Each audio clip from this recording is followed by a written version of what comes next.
Greetings viewers, Eric the Car Guy here, back again with the 2003 Nissan Sentra owned by Jerry Hall. Now, before we get all confused, I want to explain. Everything that you're about to see happened after Jerry picked up the vehicle. That is in another video that you may not have seen yet, and I will put a link in the description if it is available. However, as Jerry was leaving the parking lot on the day he picked it up, the check engine light came on. I was pretty sad about that, but when I pulled the code, I found out it was the cam and crank sensors that had been setting those codes. Now, we thought we'd address those when we replaced the timing chain, and we hadn't seen any check engine lights up until that point. So in this video, we're going to be covering the replacement of those cam and crank sensors to take care of that check engine light. In addition, we were also able to take care of that alignment. Remember, we replaced the power steering rack and did all this other suspension work. We got new tires. We want to protect the investment. That's also covered in this video. Now, flash forward to about 5 months later. The car is back today upon my request. The donors to Fixing It Forward have been extremely generous, and as such, I have purchased a new lower control arm for this left side and a new air tube for the engine. Both of those things to, like I said, just allay any concerns to rest about those items. So in this video, we will be covering all of those items, but once again, I must repeat, this all happened after Jerry picked it up. I wanted this series to end on a good note. That's why I'm shooting this somewhat out of order. I hope you're not too confused. Once again, check the links in the description for the proper order to stuff. On with the show. It begins with safety.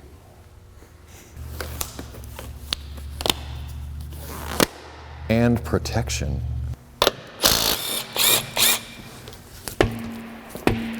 I'm sure you're curious. Hasn't moved one bit. And by the way, I'm going to make a separate video trying to figure out exactly what it's going to take to get this out of here. But for now, we're just going to replace this control arm. Start with cotter pin removal. Even though it's a little rusty, I'm still going to reuse it. It was brand new when I put it in. This guy here is a 21 millimeter. It's really kind of nice that it wasn't that long ago that this was off. Like I said, I did this in early December. It's late March now. It's going to stop there, and I'm going to put a little bit of penetrating oil here on the stabilizer, which I'm going to have to knock loose. Penetrating oil. Might as well hit this one too. It's a through bolt. And then these final fasteners here have already kind of been soaked in oil. I don't anticipate any trouble there. This one here is a 14 millimeter. We'll need more than that. Let's try the 1/2 inch. Let's try pneumatic tools.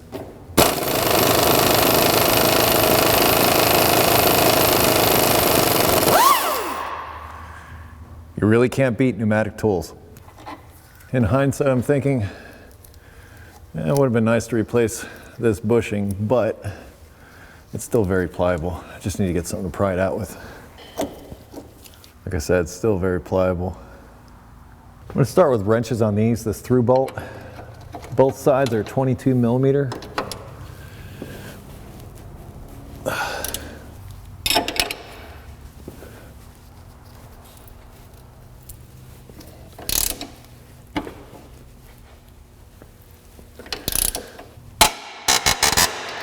Yeah, he's just complaining.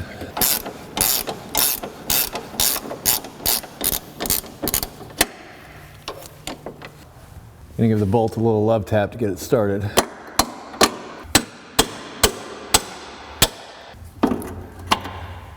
Barely enough room to get that guy out. Ooh, so close. Knock the ball joint loose now.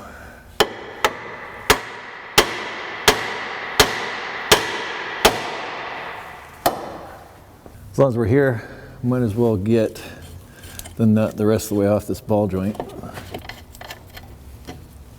That leaves us with just these 3/14 here that are attached to the cradle.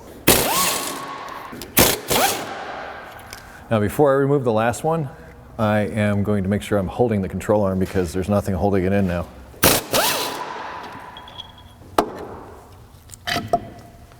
And there's our control arm. Here's a close-up look at how things are today. Like I said, it's late March, this was early December.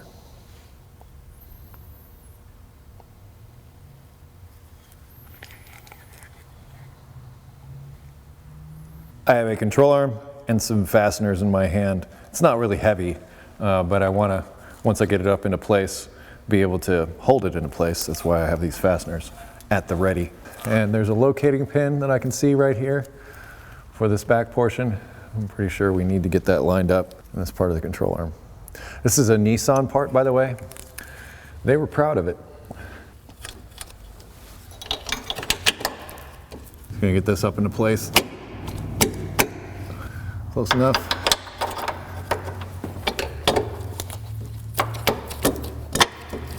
Just gonna put this up on here to hold it. Also gonna get my stabilizer link started. If I'm to guess, bushing was on here in that direction. I don't think it matters much, but cover and the nut. Now I'll run these in, making sure that that locator is lined up.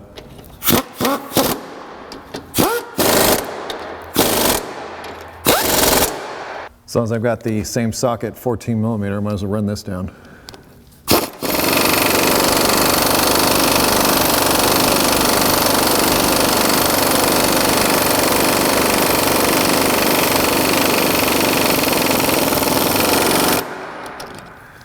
Had me nervous there for a minute. It's a nylon. It's not going to go anywhere. 21mm. Try to line up the cotter pin hole.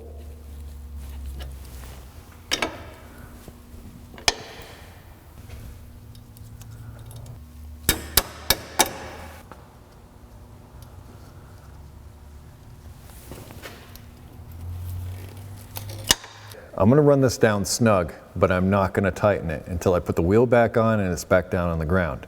And the reason for that is I don't want to put this bushing into a bind.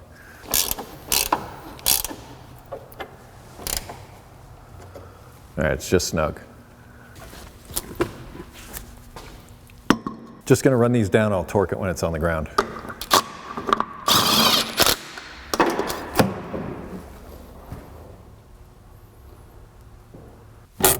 Torquing these to 80 foot-pounds.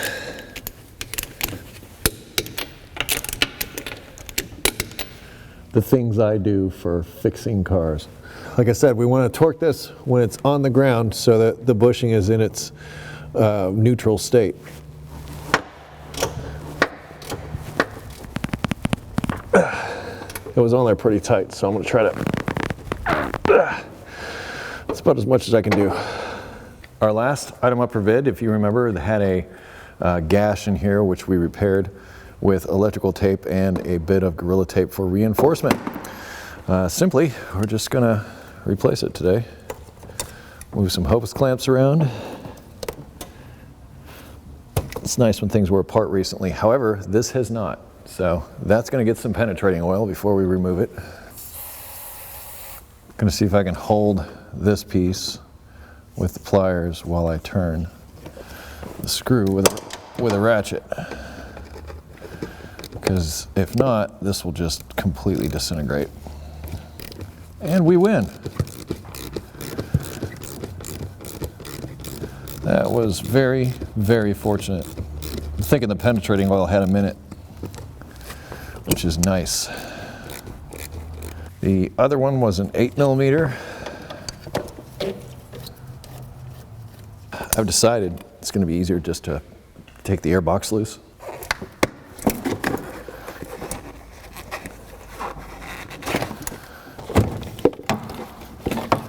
Let's borrow its clamps, or maybe recycle would be a better word. In case you're curious, no tape has been sucked into this engine. Now for our beautiful new part. I also got this part from Nissan. Salvage would have been a good option. However, could have found one in the same shape or one that was about to do the same thing. So this eliminates all possibilities of it coming back in the future for the same issue.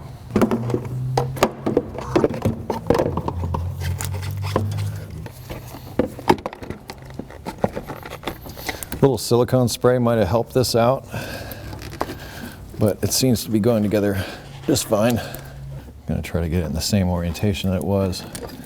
And that seems about right.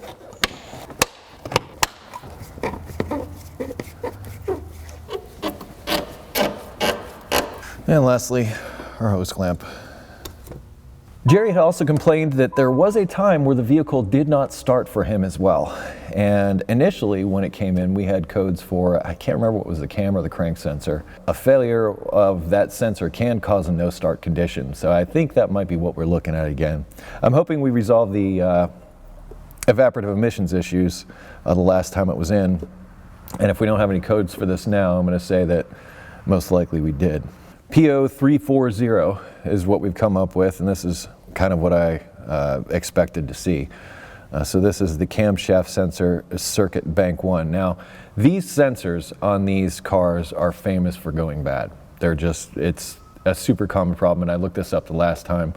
And I did the timing chain in hopes that that might help alleviate the codes, but apparently that didn't happen.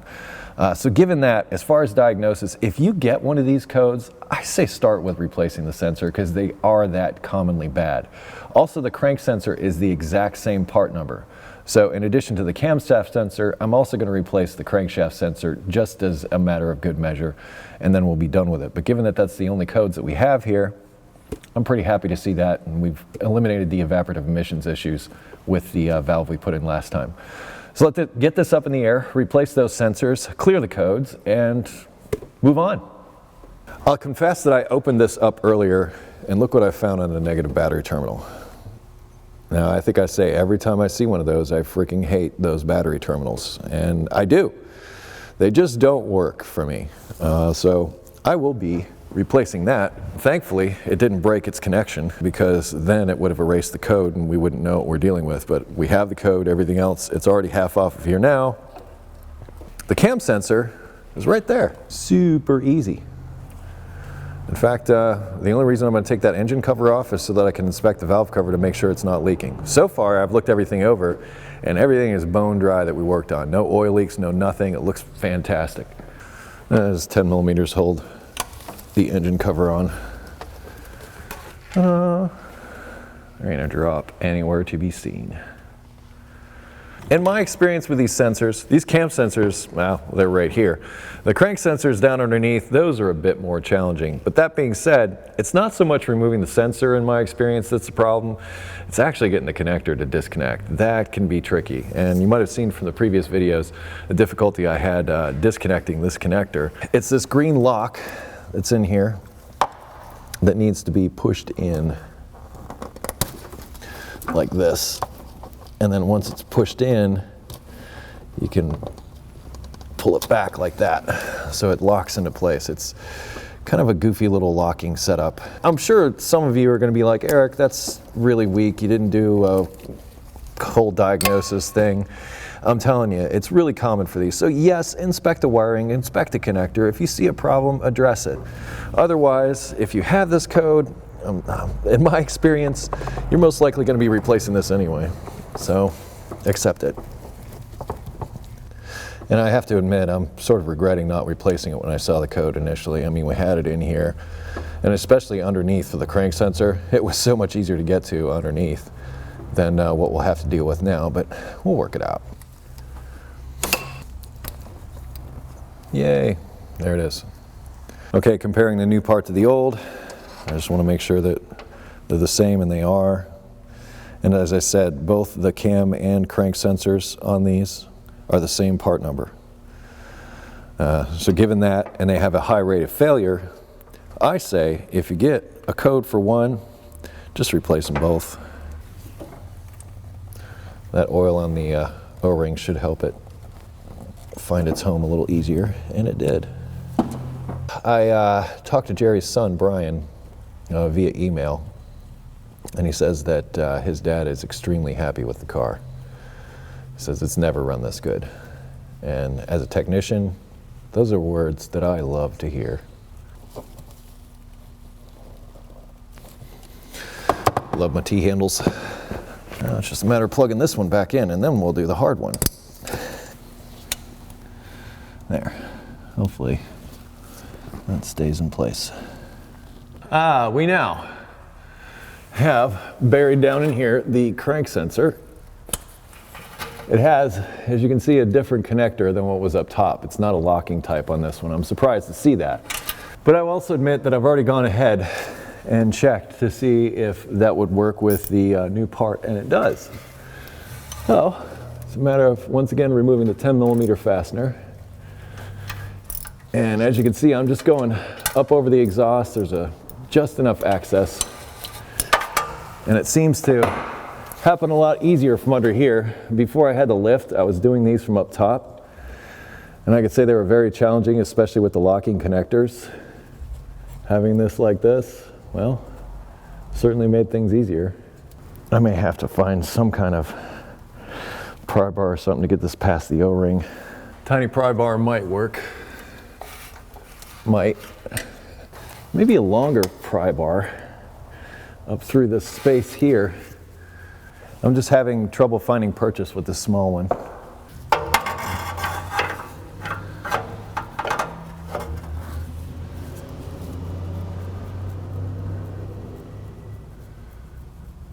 I really don't want it to break in its bore.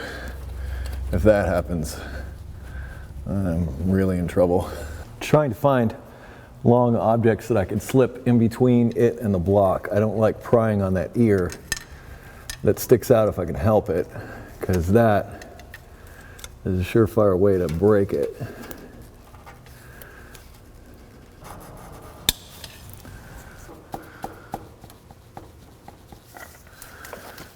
So close.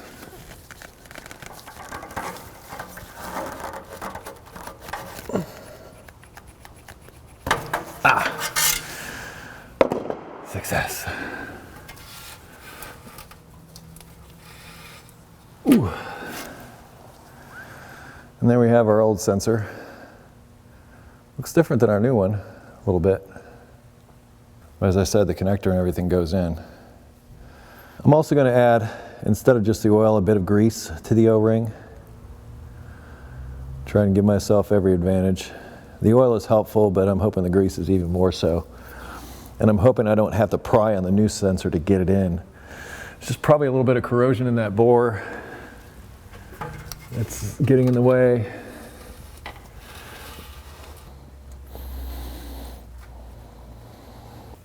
Feels like the O-ring rolled on me a little bit. No, still in there. I don't really feel anything in the bore that's would cause it to hang up like that. I think it's just old. I definitely don't want to try to run the sensor down without it being bottomed out against the side of the block. Doing that's almost a surefire way of breaking it. I've got to admit that this experience is somewhat typical in dealing with these crank sensors on the back of these Nissans. I've done a few of them, and almost everyone had some form of challenge. I'm really struggling to understand the difficulty that I'm having here. It's just an O-ring. And I have this weird thought that you're probably not going to like. And it's, I don't want to risk breaking the sensor. Let's look at the old O-ring. This was not leaking at all. There's the old one. Still pliable. It's not hard or brittle. If it was hard and brittle, I wouldn't even consider this. But it's slightly less thick than the new one. And as a result, I feel that we might have better luck reusing the old O-ring rather than the new one. And I'm sure there's going to be protesting on this, but I'm here and you're not. New grease.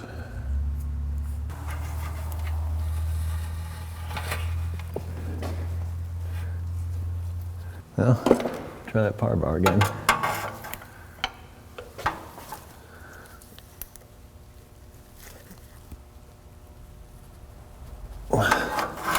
One fastener holds this in, and obviously a very surly O-ring. So I've got this goofy idea, and I'm going to try to find a socket to fit over the top of this so I can pry on the socket rather than pry on this plastic. Because prying on this side is just cocking it to one side, and I'm not able to just get it past that point. I got to push on the outside specifically. 13/16 socket fits right on the top.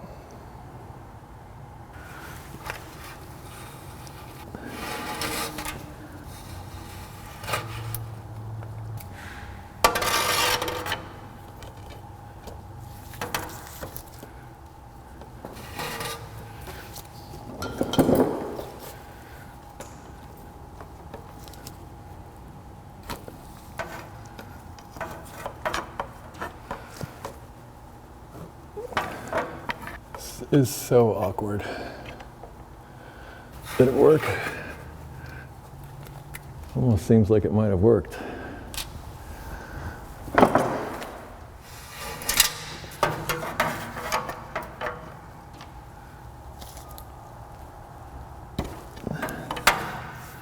think it did. And another tip that I'll impart to you with these, sometimes with those really difficult connectors that I talked about before, sometimes it's easier to remove it first and then disconnect it, or vice versa. Sometimes you can't get to the fastener with the connector in the way. These are fiddly.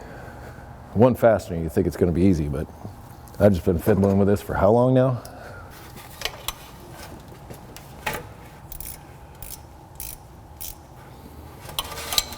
Careful not to over tighten it. There it is.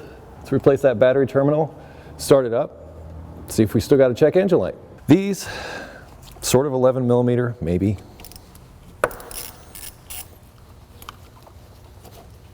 And I know that I'm replacing it with something that looks very similar, but I can assure you that these are the highest quality clamps of this type that you can get, in my experience anyway. And I'm going to do it like this. I'm actually going to attach it to the battery first and then attach the cable to it. Oh, you know what? I just remembered some stuff that I have.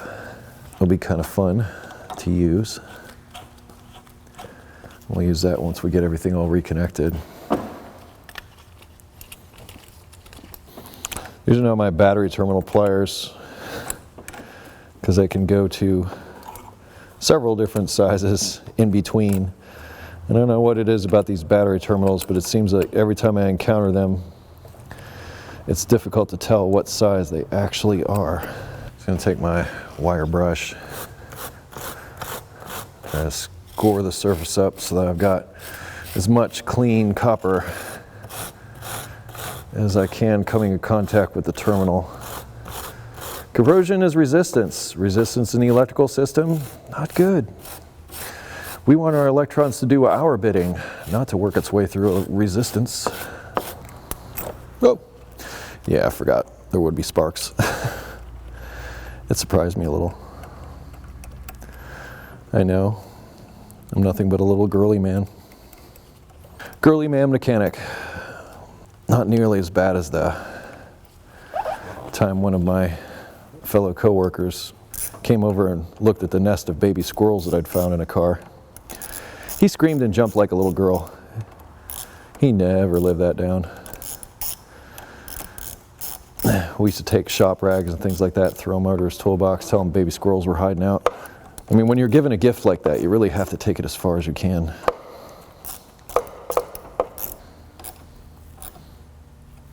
Forgot all about this stuff.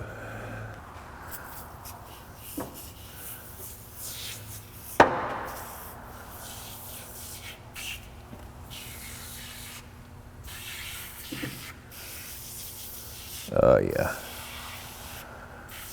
Now you're covered in pink goo. Well, that's doing its thing. We'll put the cover back on. Might as well check the oil.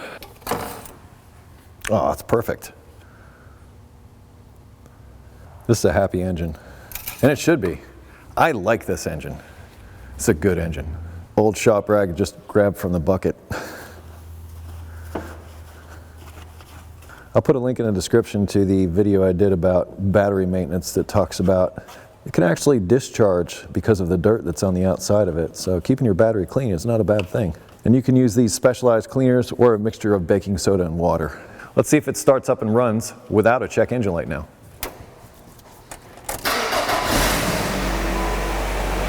No check engine light. Well, here we are, engine running, check engine light off. Yay, I'm calling that a win. Now, I'm gonna run it for as long as I can, also periodically start it. I wanna make sure that check engine light is gone. Last time he left and came right back with a check engine light. I think we've addressed it, I think we're good. Just wanna double make sure. That said, now it's time to send this thing to the alignment rack, make sure everything's good there so we take care of these nice new tires. We'll bring it back, check it over again, send it on its way. Well, The Sentra is now back from the alignment rack. It drives straight, it runs great, it's awesome. I'm told I was only half a degree off on the alignment. I'm kind of proud of that. I did that just by counting the threads on the power steering rack before I put the parts back together, but it's good to know that everything is right and is actually measured out, especially with these tires that we've invested in. We want to protect that investment. The alignment's the best way to do that. So knowing it's in good order, yeah, it's a good thing. Crank sensors. We haven't seen a check engine light come on since. We've started it several times since then. We've driven it around since then, so no check engine light. It starts up every time. I believe we have that problem solved. As for diagnosis, I've said several times throughout the video, common failure point, very common failure point on these vehicles. And given that they're both the same part number for the cam and the crank sensor, I advocate replacing both of them just to be on the safe side. And it was a little difficult getting to the one underneath and getting past that old O-ring, but, well, new O-ring I should say, but switching over to the old O-ring sort of made things a little easier. Anyway, I just hope the information that you found in this was helpful to you. Well, there we have it, the comebacks of the 2003 Nissan Sentra SER. Yeah, I know it's a little bit confusing releasing this before the last video, but I kind of wanted to leave on a good note. I didn't want to come back to this. So we've addressed all the issues now. We'll move on to the final video. I'll put a link in the description for that so you can go there in case it's out. If it's not out yet, well, the link won't be there. Also, special thanks to the donors of Fixing It Forward. You made this day possible. You made these parts possible. I just put them on. So you guys are awesome. I'll put links in the description to that if you wish to participate, learn more, all that kind of stuff. If you have automotive questions, I'd ask you to head over to EricTheCarGuy.com. Put a link in the description also to make it easy for you. Google+, Facebook, Twitter, Instagram. If you wish to connect with me socially, I close each of my videos with be safe, have fun, stay dirty. Thank you for watching. I'll see you next time.